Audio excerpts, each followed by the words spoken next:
The shuttle didn't land so much as exhale onto the alien soil, its struts hissing like something alive and unhappy. David Kell braced a hand against the bulkhead as nausea rolled through him, not from turbulence, but from the realization that this moment would be archived, analyzed, and possibly used as an example of how humanity embarrassed itself on its first real diplomatic outing. Breathe, 3 counts in, 3 counts out. That was what the training vid said. They never mentioned how breathing got harder, when the beings waiting outside could probably dismantle your nervous system out of academic curiosity. Relax, Sarah murmured beside him, tightening the strap on her equipment case. Worst case, we die horribly. Best case, we advance interspecies relations. That's not comforting, David said. The airlock didn't open. It dissolved, the metal breaking down into drifting light. Warm air rushed in, scented with something like cinnamon and ozone, vibrating faintly through his teeth. His instincts screamed wrong, but nothing hurt him. That somehow made it worse. Welcome to Thesara, a voice said. Everywhere and nowhere at once. Rendered in perfect English. Ambassador Kell, please proceed. You are expected. Sarah's eyes flicked to him. They know your name. David swallowed. That's either excellent or catastrophic. Outside wasn't a platform. It was alive. Translucent ground shifted color beneath their boots, yielding just enough to remind him it wasn't inert. The city beyond looked grown rather than built. Organic curves. Impossible bridges of light. Motion where motion shouldn't exist. 3 figures waited. Humanoid enough to register as people. Alien enough to trip every warning instinct he had. Blue skin, crimson hair, ears that moved, angled forward in a way that felt evaluative. I am Keyleth, the central figure said. Liaison to off-world visitors. Your arrival is timely. The Queen wishes to meet you immediately. Immediately. David's rehearsed greeting evaporated. I assumed there'd be a preparation period. Keyleth's ears twitched. Amusement? Your hesitation honors you. Many species arrive assuming significance. You arrive assuming risk. Sarah leaned close. We're doing great. Apparently terror is charming. Keyleth gestured toward the city. Come, Queen Thesara dislikes waiting. David stepped forward, heart hammering. Every word he might say suddenly feeling like a loaded weapon. As the palace came into view, breathing, shifting, alive, David realized this wasn't a meeting. It was an evaluation. 3 weeks on Thesara, and David still couldn't tell whether the dinners were diplomacy or interrogation. Tonight's meal sang when cut. Literally, the fruit emitted harmonic notes that shifted pitch based on blade angle. David focused on not flinching. Across the crystalline table, Sarah wrestled with utensils that curved away from food as if mocking her. This is an honor, she said flatly. Right? An honor, Keyleth confirmed, ears angled in mild amusement. And an observation. Of course it is, David muttered. A chime rippled through the chamber. Conversation stopped mid-motion. Every Thesaran ear angled toward the entrance. Queen Thesara arrived without announcement. She didn't stride. She occurred. The air itself seemed to make room for her. Her skin was a deeper blue than the others, her presence heavy without being oppressive. Please, she said, voice rich with layered harmonics. Continue. David stood too fast, nearly upsetting the table. Your Majesty, humanity is honored, one eyebrow arched, adequately spoken, though your phrasing technically translates to your existence redeems our insufficiency, Sarah choked. David flushed. I apologize. Language is evolving, as it should be, Thesara said, studying him. Easy translation produces shallow thought. She sat, the room breathed again. I have read your reports, she continued. Your observations are perceptive. You notice contradictions, beauty and violence, cooperation and self-destruction. David met her gaze. We're complicated. Interesting, she corrected. That is rarer. She asked him what he did when he wasn't an ambassador. I write, David said. A journal, paper? That caught her attention. Unfiltered perception. Something flickered behind her eyes, curiosity edged with something sharper. And what does this journal say about us? She asked. David answered honestly. Too honestly. About their patience. Their architecture that seemed to breathe. About silence having types. About feeling like the loneliest voice in the room. Laughter chimed through the hall. Thesara smiled, not politely, genuinely. You mourn through diplomacy, she said. It explains much. As she rose to leave, she glanced back. I would like to read this journal someday. David forced a smile. Perhaps when I'm safely off-world. Her laugh warmed the chamber. David didn't realize then that the Queen would get her wish, or that his private thoughts would soon put everything he was on trial. The garden pavilion was the only place. David felt unseen, and that alone made it dangerous. Bioluminescent plants pulsed softly as he wrote, pen scratching across paper that no system could scan. He sketched poorly. He wrote honestly. He admitted things he wouldn't say aloud, not even to Sarah. About Thesara's voice. About the way she listened. About how representing humanity felt like. Wearing a suit 2 sizes too large while standing on a fault line. A sound made him snap the journal shut. Nothing there. Still the sense of exposure lingered. Later, in a corridor of living history. Woven. Light depicting first contact. After first contact. Thesara appeared beside him as if summoned by thought alone. Trouble sleeping, Ambassador? They spoke quietly. About confusion. About how misunderstanding was part of every relationship, species or otherwise. She asked how he was coping. Poorly, David admitted. But honestly, she seemed to like that. Days later, a guard appeared at breakfast. Queen Thesara requests your immediate presence. Private audience chamber. Sarah's eyes widened. That's not normal. David's journal was gone. Panic hollowed him out as he followed the guard through unfamiliar corridors into a chamber too warm, too small. Thesara stood waiting. His journal lay on the table. I found this 5 days ago, she said calmly. The world tilted. I had it translated, she continued. Context, emotion, emphasis. David couldn't breathe. You wrote about me, she said softly. Not as a queen, as a person. Her ears dipped, vulnerable. I've ruled for decades, she whispered. And no one has ever wondered if I was tired. She stepped closer. Do you love me? David's voice broke. I don't know what I'm allowed to feel. Silence stretched, charged, dangerous, alive. Because the question wasn't about love. It was about whether honesty between species was about to change everything or destroy it. David expected punishment, confinement, deportation, execution, if alien monarchs preferred efficiency. What he did not expect was tea. The chamber Thesara led him into was smaller than the throne hall, grown from pale crystal-veined stone that hummed softly underfoot. No guards, no translators, just them, and the journal resting between them like an unexploded device. You are afraid? Thesara said, pouring a translucent liquid that steamed faintly. Good, fear means your honesty matters. David didn't touch the cup. You read my private thoughts. I did, she said.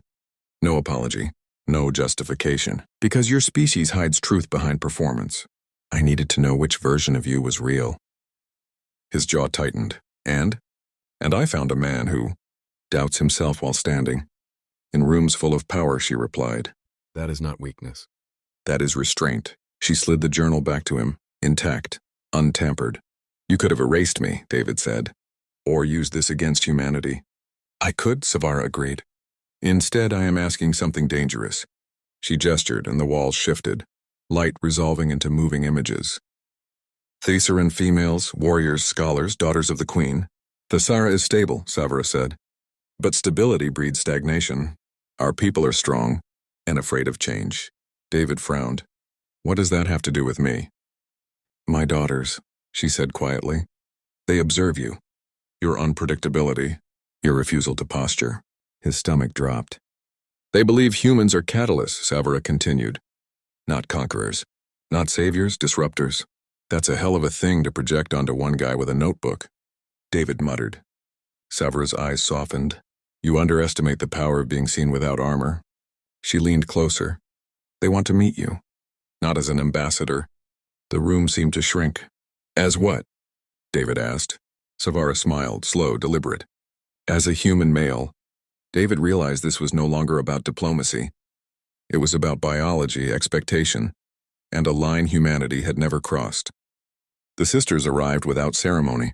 3 of them, tall, broad-shouldered, scarred, in ways that spoke of survival rather than ornamentation. Their eyes tracked David with unsettling focus, not hunger, not hostility, but assessment. He stood instinctively. Don't, Thesara said gently. They are not predators. That's somehow worse, David replied under his breath. The eldest stepped forward. I am Virel, she said. Her voice carried the calm authority of someone used to ending arguments with action. You are smaller than expected. Trust me, David said, so was every human mistake. That earned a sharp huff of laughter from all three. The second circled him slowly. He smells chaotic. Stress, David offered, and caffeine. The third stopped directly in front of him. Her gaze lingered, long, heavy. He does not look away. I was taught it's rude, David said. Also dangerous. Thesara watched silently. Virel nodded once. He doesn't perform dominance. Humans learned that the hard way, David replied. Posturing gets you killed. The sisters exchanged glances, something unspoken passing between them. You do not want power, the third said slowly. I want to survive without screwing things up, David answered. Ambitious, I know. That did it. Amusement rippled through them, not mocking, curious. Thesara finally spoke. My daughters are unpaired. Among our people, strength often selects strength. Fear reinforces tradition. David stiffened. If this is about... No, Thesara interrupted. It is about choice. Virel stepped closer. You would not be claimed, she said. You would be asked? David exhaled shakily. And if I say no? Thesara met his eyes. Then you leave with your autonomy intact. Humanity unscathed. And if I say yes? Silence. Thesara's voice dropped. Then nothing about our relationship with your species remains theoretical. The weight of it pressed into his chest. He was one man, one human, and every instinct screamed that history loved to crush people like him. Because whatever answer David gave wouldn't just change his life. It would redefine how an entire species measured humanity. David didn't answer immediately. That alone unsettled them. He paced the chamber, running a hand through his hair. You're asking me to make a choice with consequences I can't calculate. Virel tilted her head. You do that constantly. Not usually for two civilizations, he snapped, then winced. Sorry. No, she said calmly. Clarify. He stopped pacing. Humans don't bond casually. Not like this. We carry consequences long after the moment ends. The third sister, Thesara, studied him. You fear harming us. I fear becoming a symbol I didn't earn, David said. Or a weapon someone else uses. Thesara's gaze sharpened. That fear, she said slowly, is why you were noticed. David laughed bitterly. You're telling me my anxiety is a diplomatic asset? Yes. Silence fell again. David closed his eyes. Thought of Earth. Of bureaucrats and admirals who would tear this apart. Of stories twisted into propaganda. Then he thought of the journal. Of being seen.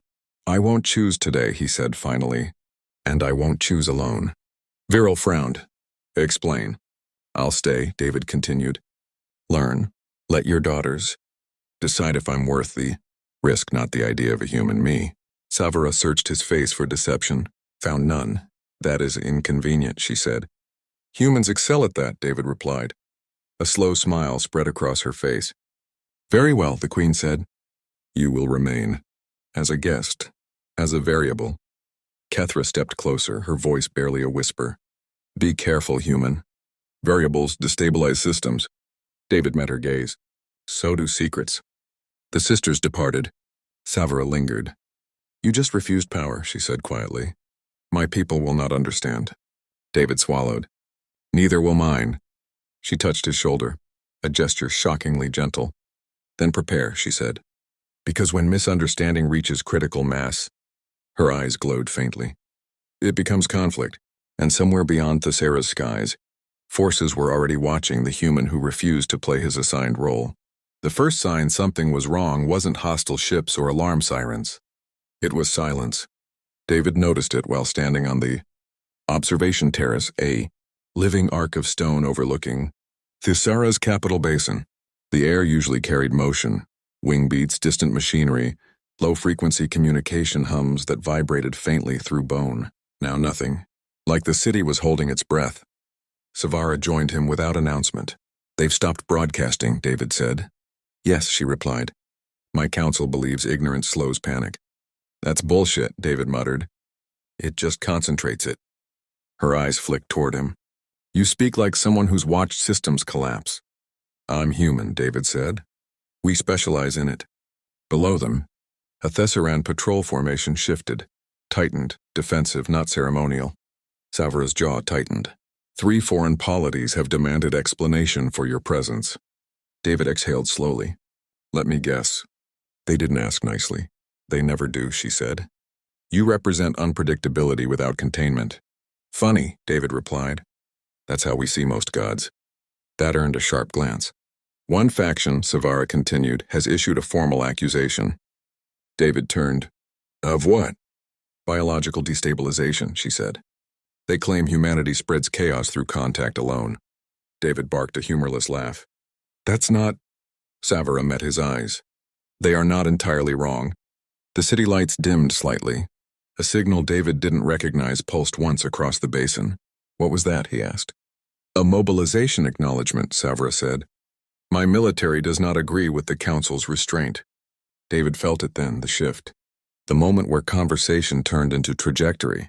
You're about to get forced into a corner, he said. Yes, Thesara replied. And corners produce decisions. He leaned on the railing. If they move against me, humans will respond. And if they move against humanity preemptively, Thesara said softly, your species will unite. David went still. That's the fear, she continued. Not your strength. Your reaction speed. A distant tremor rolled through the structure. Not an impact, something activating. David swallowed. So what's the play? Thesara looked out over her city. We delay. We misdirect. We let them think you are less. David snorted. I've been training for that my whole life. She finally smiled, thin, sharp. Good, she said, because they are about to test that illusion. High above the city, something ancient finished locking onto David's biosignature and classified him as a threat worth eliminating early. The summons wasn't optional. David knew that the moment the escort arrived, armored Thesaran sentinels, crests marked with neutral sigils instead of royal insignia, council authority, not Savara's. This is where I die politically, David muttered. Thesara walked beside him, or where you prove inconvenient to kill. The council chamber was circular, vast, and hostile in the quiet way predators get before striking. Representatives from 7 polities occupied hovering platforms. Their forms varied, scaled, crystalline, gaseous projections bound by light fields. David felt very, very human. State your designation, a voice boomed, translated, flattened of tone. David Mercer, he said. Civilian, non-combatant. Several platforms shifted. A lie by omission, another voice hissed. You destabilize biological hierarchies by presence alone. David shrugged. Yeah, that happens. Murmurs rippled. You have bonded interest from the Thesaran royal line. The first voice continued. That alone constitutes contamination. Thesara stepped forward. He has made no claim. Taken no power. Violated no custom. Yet, said a third voice. David raised a hand. Every eye turned to him. Look, he said, heart hammering. I get it. I'm the variable you didn't model. Humans suck at staying in lanes. A few representatives leaned closer. But here's the thing, David continued.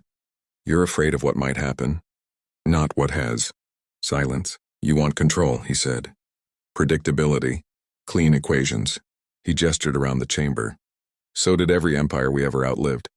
That did it. Energy spiked. Fields flared. One platform pulsed red. Threat escalation detected, the chamber announced. Savara's head snapped toward him. Too far? David muttered. A weapon system unfolded from the ceiling, non-lethal but brutal. Neural disruption lattice. Designed to end resistance without blood. David Mercer, the chamber intoned. You will submit for containment. He didn't move. Human, Thesara hissed quietly. Stand down. David looked at her, then back at the council. No, he said calmly. Because if you cage me, you confirm every fear my species has ever had. The lattice activated.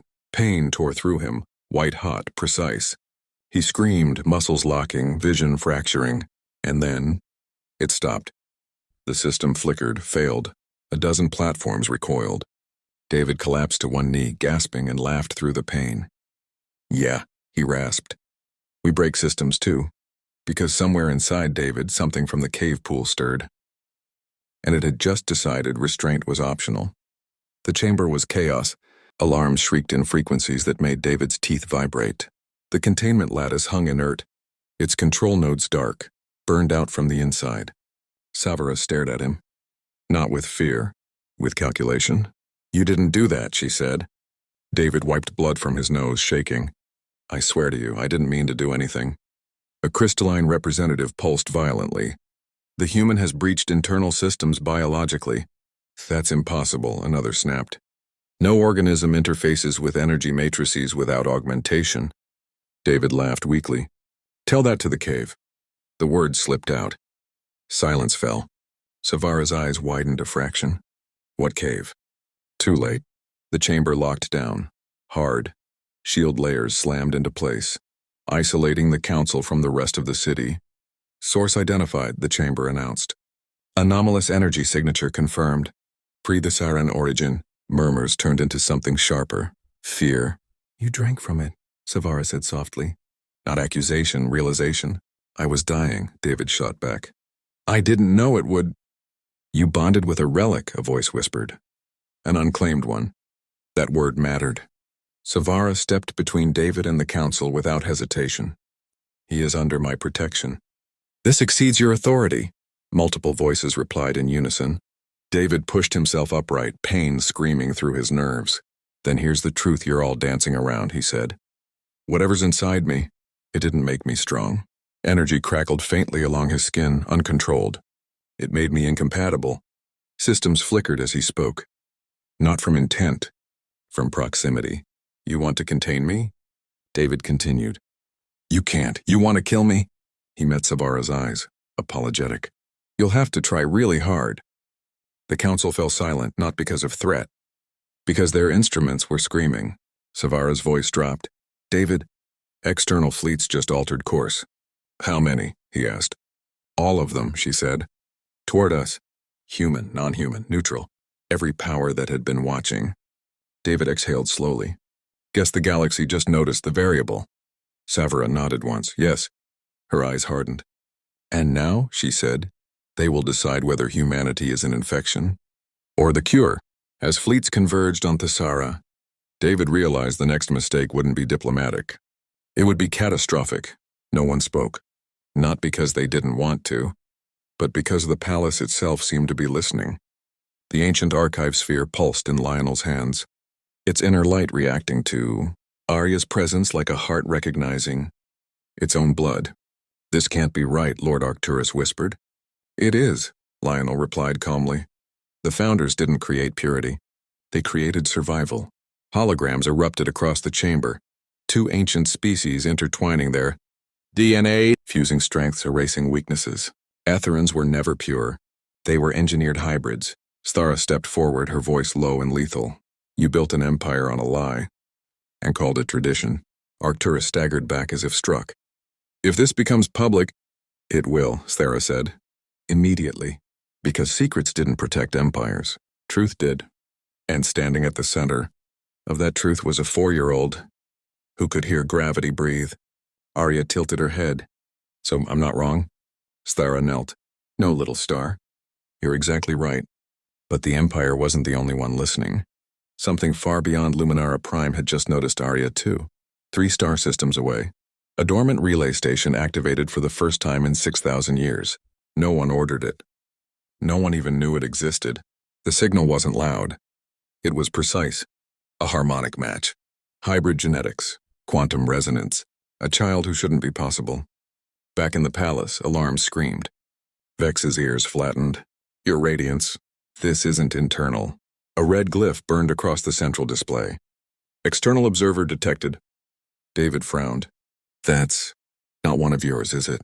"No," Thesara said slowly. Arya's eyes glowed just for a second.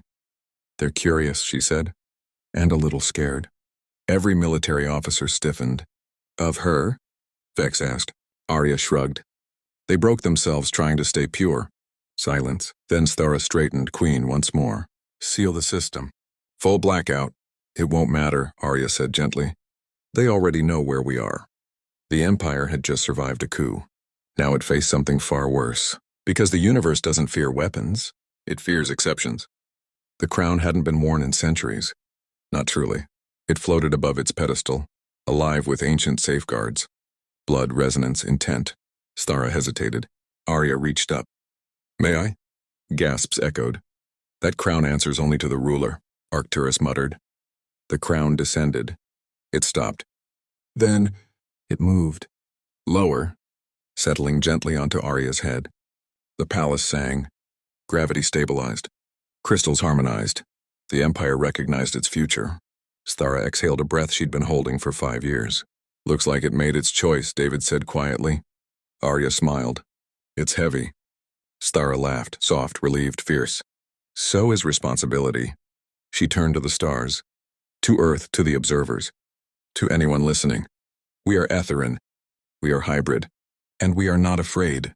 The Child Queen looked up. "Grandma?" "Yes, little star." "Can we have snacks now?" The Empire laughed. But far beyond their skies, something ancient began to move. Because the galaxy had just learned one terrifying truth. Humanity didn't conquer the stars. They became royalty among them,